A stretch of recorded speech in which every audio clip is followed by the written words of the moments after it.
managed to develop a vaccine within 100 days, according to the head of the UK Health Security Agency. How do you prepare a vaccine for something that you don't know what it is? Or do they know what it is?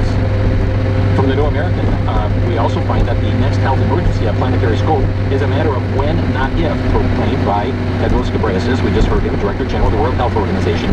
He is one of the keynote speakers, opened his remarks by clarifying the concept of disease X, describing it as a placeholder definition for a yet unknown disease that would be caused by a yet unknown hypothetical pathogen.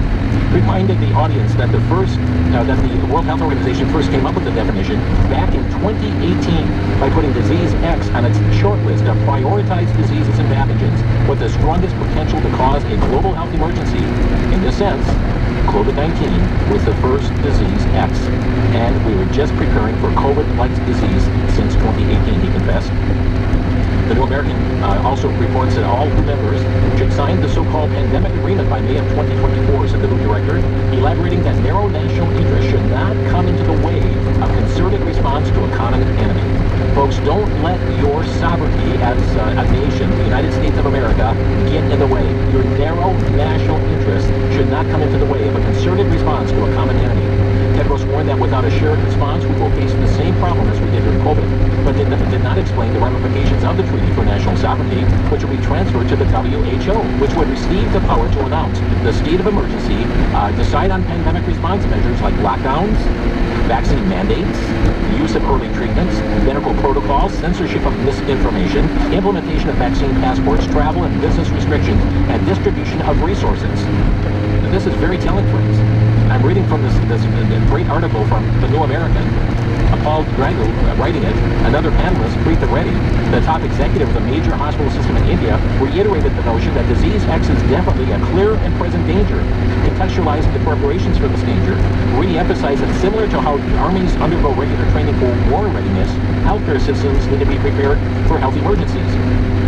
At any time, anything can happen. We don't know what side it's going to come from, and there's no going away from that, she said. She stressed the decisive leadership of the nations to do what we have to do and make hard decisions such as prompt vaccination interventions, and the implementation of lockdowns is the most important element of the pandemic response.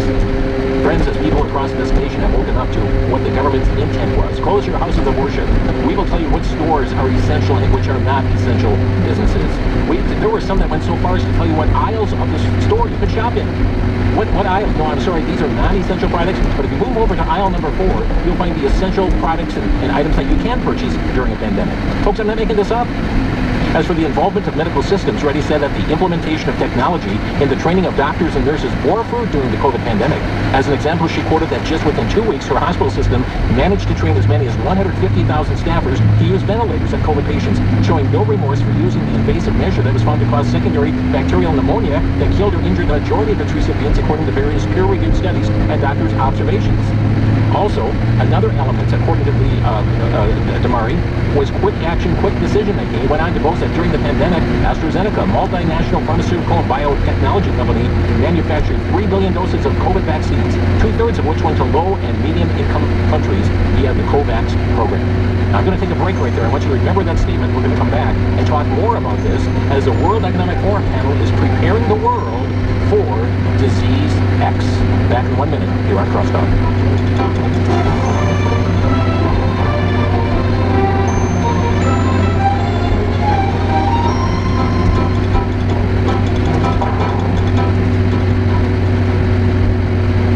Pastor Ken Spilger was discouraged.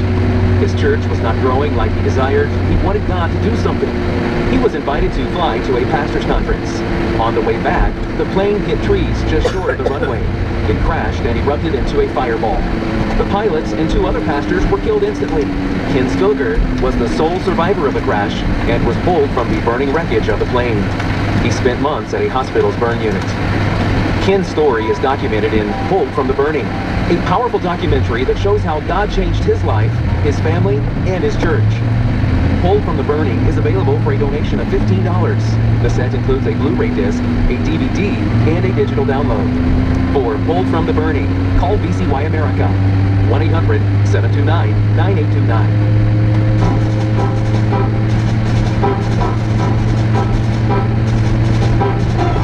You're listening to Crosstalk on VCY America, covering the World Economic Forum today. The push for world governance is underway. And friends, there is so much that is afoot here with this conference. Goodbye to sovereignty as a nation. We are here to take over. We need to set aside, certain things in order for the common good of the entire world. Well, we have this matter going on about this disease X. And we're just talking about the AstraZeneca and introducing in the COVAX program, the COVID shots that went to 2/3 of what went to low and medium income countries. That notion drew praise from Ghebreyesus, from the World Health Organization, who said that the move really helped. But both the director of WHO and the pharmaceutical chair failed to mention the inconvenient fact that the jabs have been thrown at poor countries due to their prompt suspension by the developed countries. Canada didn't want it, Australia, the UK, most of the EU, South Africa, Indonesia, Malaysia. Within mere months of the rollout, those countries found AstraZeneca shots to cause blood clots and other serious side effects. No, so we put it off on the poorer countries around the world. And now they're talking about a disease X. Now, friends, you couple this with what has been coming out in the news as of recent from Newsmax.com. This came out this Tuesday of this week.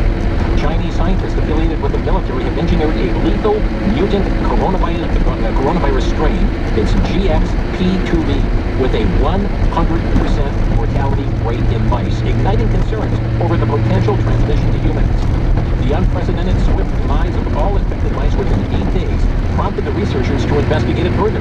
Surprisingly, the virus demonstrated high viral loads in the mice's brains and eyes, indicating a distinctive pattern of multiplication and spread distinct from the normal behavior of COVID-19, reported from the DailyMail.com. Professor Francois Malloy, an infectious disease expert at University College London, wrote on X, quote, "It's a terrible study, scientifically totally pointless. I can see nothing of vague interest that could be learned from force infecting a weird breed of humanized mice with a random virus. Conversely, I could see how such stuff might go wrong." Could this be the new disease X? The new X that is being talked about here by the World Health Organization, presenting at the World Economic Forum, to develop this new lethal coronavirus? Why are they doing this, ladies and gentlemen? Why are they bringing about such experiments? Keep in mind, one of the great agendas of these world governance and groups like World Health Organization, the World Economic Forum, is population control. You heard Bill Gates, you've heard the clips here on Crosstalk. If we do a real good job at vaccinations, we'll be able to save lives and reduce the population. Think about that, friends. And now, as what's going on in Davos, Switzerland, they're talking about this new disease X and preparing for it, and working on a vaccine right now for it. Townhall.com, that's not all the World Health Organization is engaged in, and a newly revealed revelation, half of the members of the World Health Organization's Transgender Health Policy Committee are not qualified medical experts, but most are radical gender activists.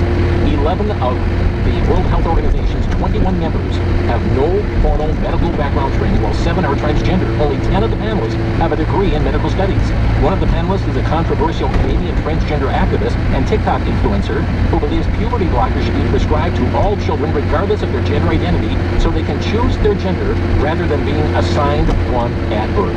Another thinks undergoing gender transition poses no health risk, claiming that the only actual side effects of getting a sex change are significantly improved quality of life, calling it trans joy. Is this why so many are going in and saying, we want to reverse this? We want to reverse these procedures? One panel member is Florence Ashley, a man identifying as a woman. The Canadian lawyer who sports a Be Gay Do Crimes tattoo has authored a study urging the access to sterilizing hormones in children under 12, citing the benefits of pre-pubertal transition. This is the same one that says, countries of the world, you need to sign on to this pandemic treaty. We got to make sure that there's no such pandemic that's going to happen across this globe again, that we will not be able to take control of. The World Health Organization wants unlimited power in order to make all the calls in every single country around the world. You might as well burn the Constitution, because this would supersede that. If we say you will be closed, you will be closed. If you have to be confined to your home, you will be confined. If we tell you to wear 3 masks, you're going to have to wear 3 masks. If we tell you have to have the shot, you have to have the shot.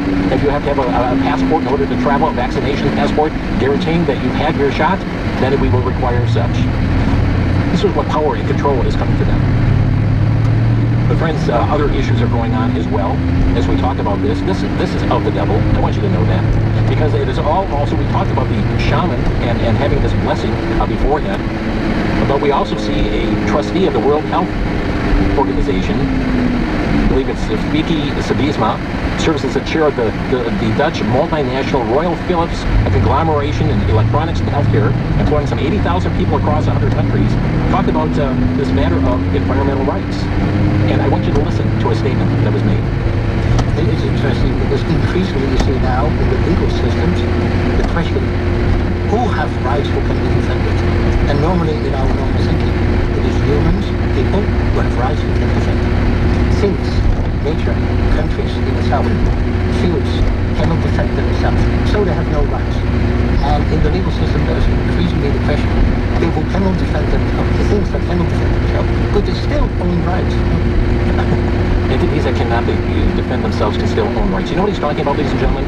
He's talking about giving the earth human rights. Giving the earth, Mother Earth, human rights.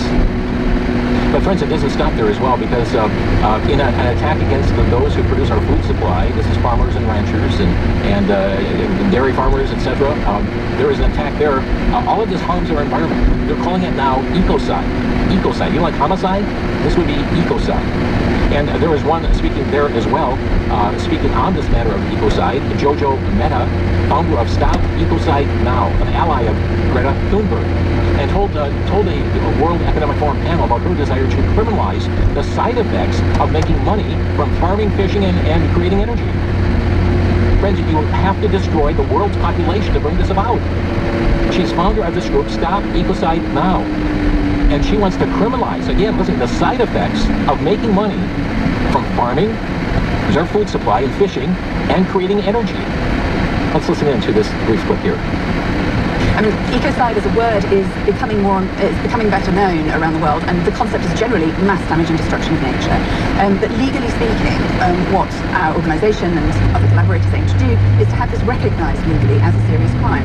Because one of the issues that sort of pervades all of this discussion is that we have a kind of cultural, very ingrained habit of not taking damage to nature as seriously as we take damage to people and property. And that, I mean, you're campaigning for human rights, at least you know mass murder, torture, all of these things are serious crimes.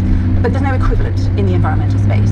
And so, you know, unlike an international crime like genocide that involves a specific intent, with ecocide what we see is actually what people are trying to do, what businesses are trying to do is make money, is farm, is fish, is do all of these things that are producing energy and so on as well. But what's missing is the awareness and the conscience around the side effects, around the collateral damage that happens with that. Hear that? The collateral damage that happens from that. No wonder why we are seeing the uprising taking place in nations now like Germany, farmers rebelling against the dictates of government. You see what's happening in our own nation as well. The buying up of farmland by the likes of Bill Gates, by the like of the Chinese, trying to stop production from taking place across this land, destroying land with the carbon capture pipelines and so much more. Matter of fact, as the PJ Media points out, speaking of the World Economic Forum's conference, Antonio Guterres condescendingly lectured about his favorite topic, the alleged crisis of climate change. Because climate alarmists have not only been dead wrong for 50 plus years, and we know that they must be right this time, saying that 2023 went down as the hottest year on record, but it could be one of the coolest years of the future. And then he started to bash fossil fuels. I wonder why he didn't bash all the people for taking their private jets to come to Davos, Switzerland. And why didn't he bash them and saying, instead we could have done this by Zoom, this conference, and next year we're going to do this by Zoom to save all these fossil fuels. No, that's not part of the plan. Oh, they'll have their luxurious dining taking place and eating the finest meats in choice cuts around the world and all the fancy trimmings that go along with it. But no, we're going to put these controls on the world. And LifeSiteNews.com also points out, Pope Francis praising Klaus Schwab of the World Economic Forum with a message that he sent. He sent a message of praise to the World Economic Forum and its founder, Klaus Schwab, writing that the group's annual meeting in Davos, Switzerland is an important opportunity in the wider attempt to explore innovative and effective ways to build a better world. saying, "It is my hope then that the participants in this year's forum will be mindful of the moral responsibility that each of us has in the fight against poverty, the attainment of an integral development for all our brothers and sisters, and the quest for a peaceful coexistence among peoples." Additionally, he made mention of a fundamentally moral aspect of the current process of globalization, which is currently underway and which aims to shape the future of international community. He stated, "The process of globalization, which has by now clearly demonstrated the interdependence of the world's nations and peoples, thus has a fundamentally moral dimension, which would make itself felt in the economic, cultural, political, and religious discussions that aim to shape the future of the international community." While not promoting faith or religion as an answer to society's current crises, Pope Francis called on nations and businesses to promote farsighted and ethically sound models of globalization that would work to power the service of the common good of our human family, giving priority to the poor, the needy, and those in the most vulnerable situations. And yet, friends, so many of these policies are targeting the vulnerable populations. We're going to open our phone lines. Get your reaction to these things. Our phone number to Crosstalk, 800-733-9829. 1-800-733-9829. Friends, they're making big preparations for Disease X coming up. We don't know when. It's not if, it's when. We'll be back in a minute. This is Crosstalk on VCY America. Remember, 800-733-9829. We'll be right back.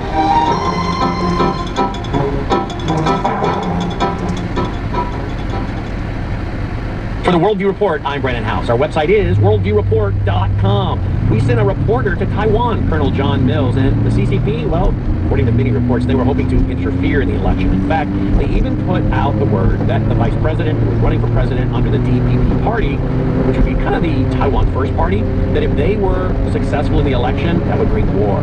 So they were apparently trying to scare the voters, but the DPP candidate won. Now the issue is what will happen. We know, according to the reports, that Xi Jinping, when in San Francisco a few months ago, told President Biden, "You're going to take Taiwan one way or the other." Now it has come out this week that Biden says he does not support the independence of Taiwan.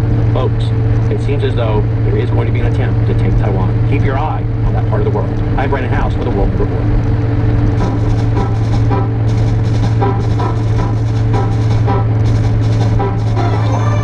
Sandy just handing me a story here from Leo Hohmann.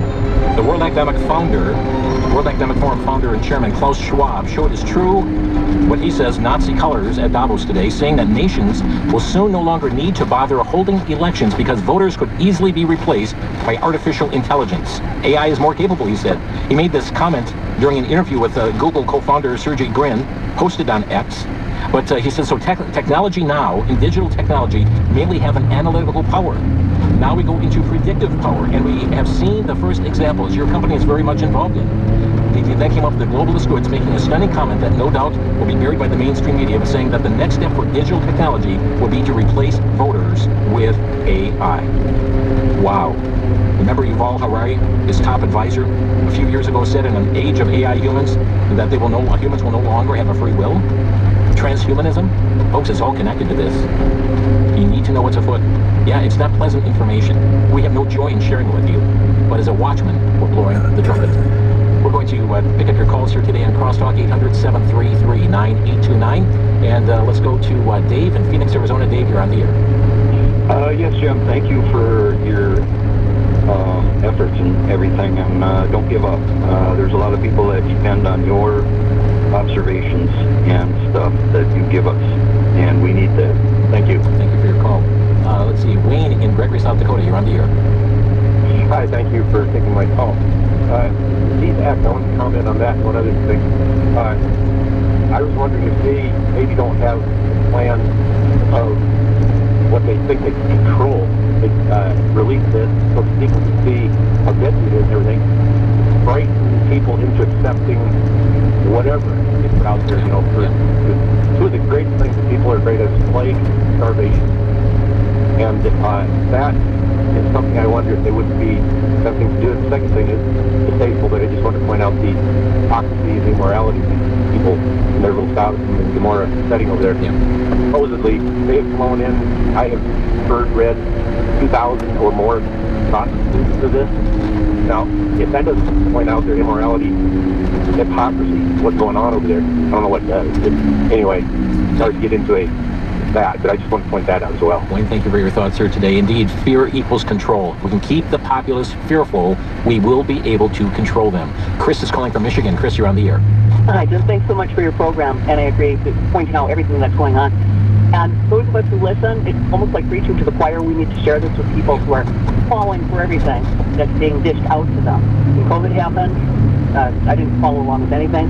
And so as we've mentioned, the fear factor, people need to not be afraid. People need to pray, and let's share this with people who are still in the dark. Indeed.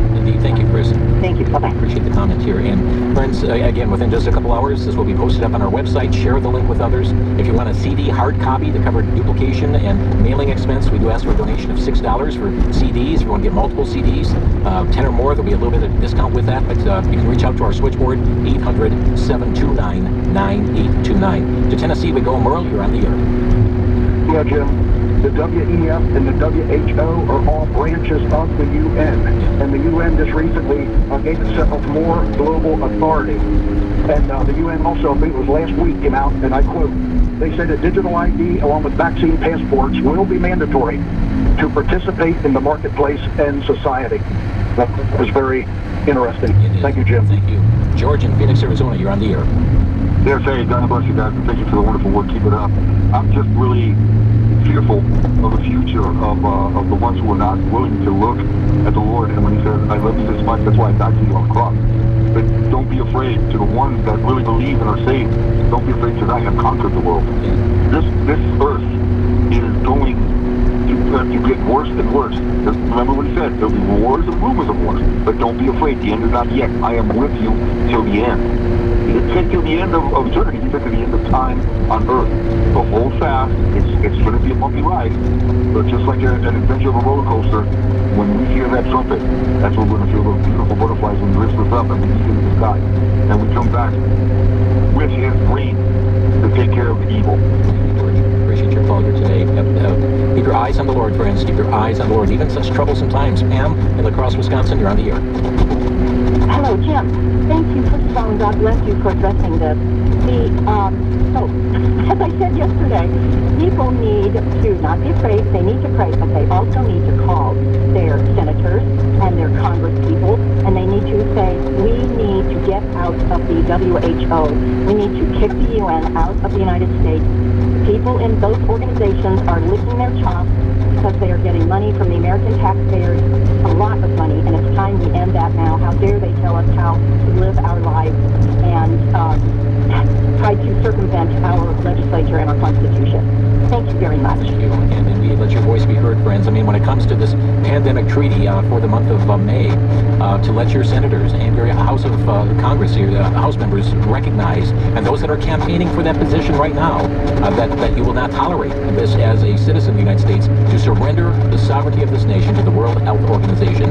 Friends, it's frankly evil, it's clandestine, it is very anti-God. I wish we had more time. Sorry to other callers on hold here, but we've run out of time. Friends, you're listening to Crosstalk on VCY America. Indeed, these are perilous times. We don't fear during these times. We're aware of such times.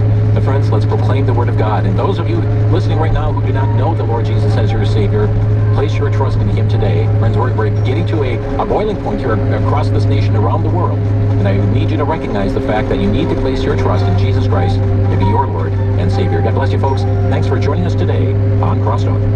You've been listening to Crosstalk via satellite and the internet from VCY America. Views expressed may or may not be those of this station. For a CD of today's program, send a donation of $6 or more to VCY Take Ministry, 3434 West Kilbourne Avenue, Milwaukee, Wisconsin, 53208. Or download by RSS or podcast from crosstalkamerica.com. And join us again for Crosstalk.